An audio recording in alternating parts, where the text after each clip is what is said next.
What is going on, my peeps? Your man Versatiles back with another video. Back here to talk about the Omega level threat, the OLT, that is the family reunion coming July 27th.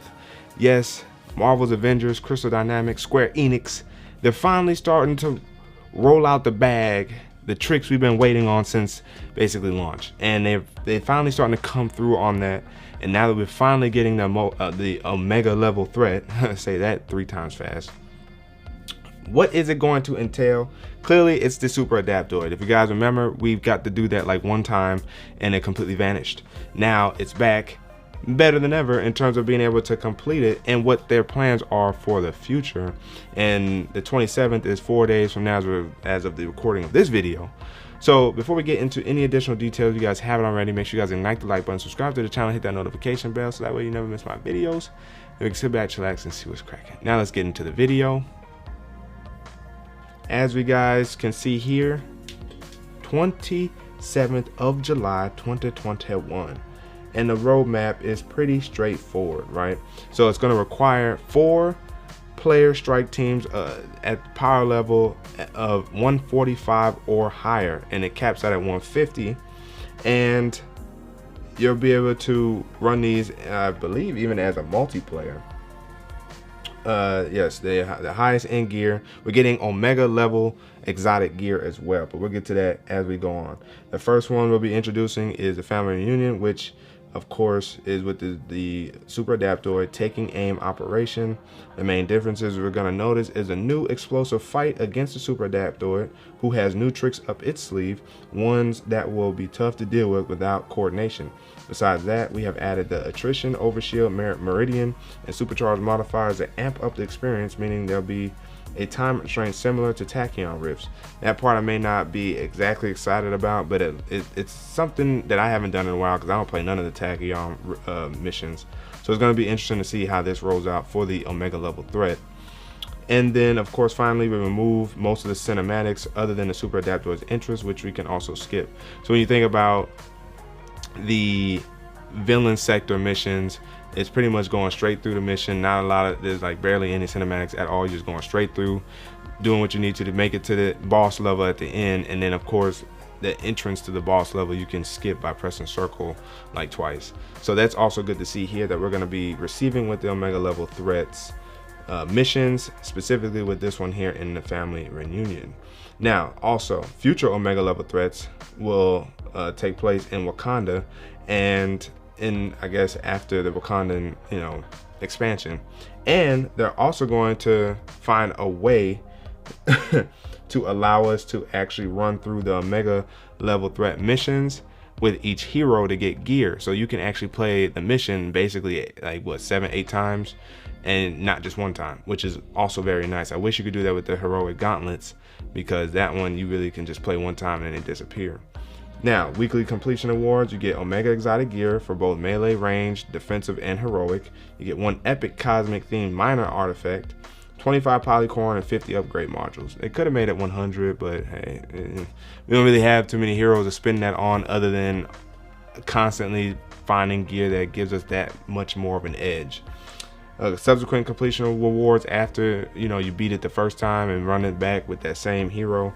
Now again, we won't get to do that hero aspect of it, being able to play it through with each hero until later down the line. So for now, if you beat it and then you want to go back and beat it again, that second time you beat it, you're just going to get some ISO and 10 upgrade modules. Now the 10 upgrade modules are still relatively pleasant. Depending on how difficult this will be, I always play on brutal. Depending on how brutal this is going to be, they say coordination, so I'm guessing that's directing your heroes to attack specific parts of the adaptoid mission or something. So we're gonna see there, but that's gonna be pretty exciting. The set description, exotic, and then let's see what else we got. Cosmic aura. So these are the perks. Generate temporary aura of cosmic energy that restores willpower for any teammates within range. Cosmic surge, dealing damage while the buff is active, restores a small amount of willpower and heroic energy. And cosmic payload, which launches a payload mission that deals cosmic damage to target. And then notable perks: cosmic level empowerment, chance to grant a burst of intrinsic energy when defeating an enemy under the cosmic status effect. This is the first time this perk will be available, so that's interesting. Then you got cryo level lethal protection, chance to grant a defense buff when defeating an enemy under the cryo status effect. This is the first time this perk will be available. And the reactive payload, chance to launch an explosive payload mission at the enemy hitting you upon taking damage. Now, Omega set gear lacks dedicated defense buffs, damage buffs, or standard heroic regen perks in favor of triggered perks and cosmic damage and improvement.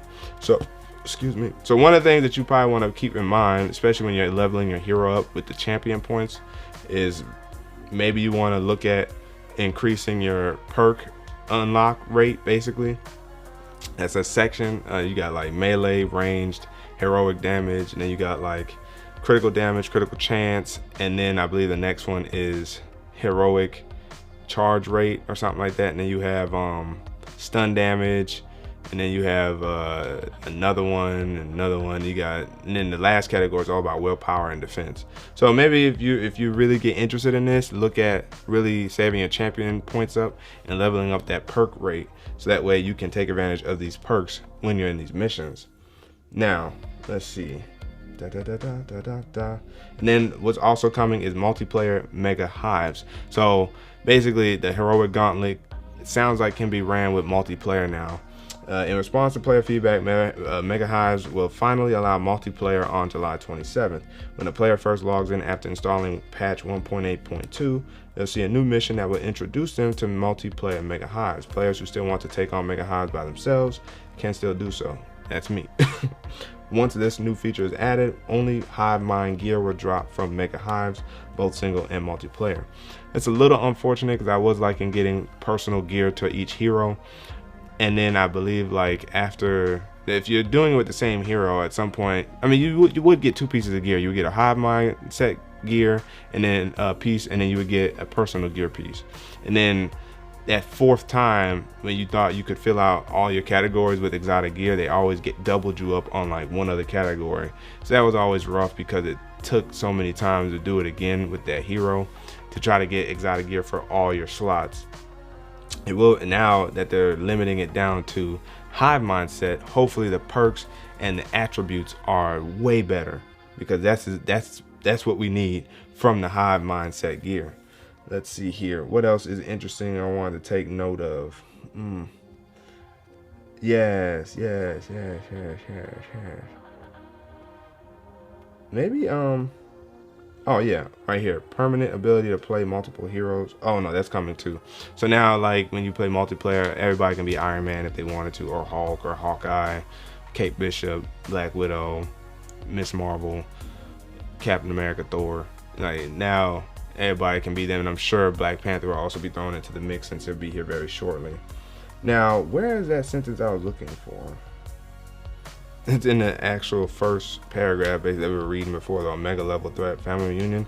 The last sentence: we're currently exploring allowing the weekly rewards to be given out once per week per character in the near future.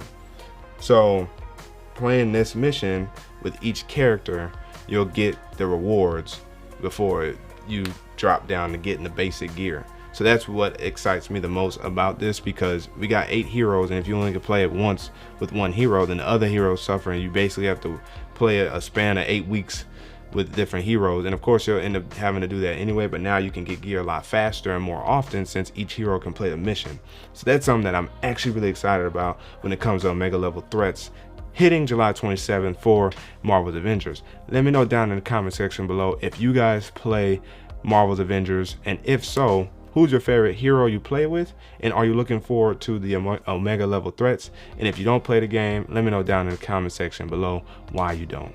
But again, if you guys haven't already, make sure you guys like the like button, subscribe to the channel, hit that notification bell so that way you never miss my videos.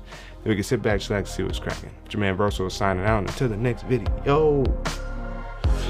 Wait for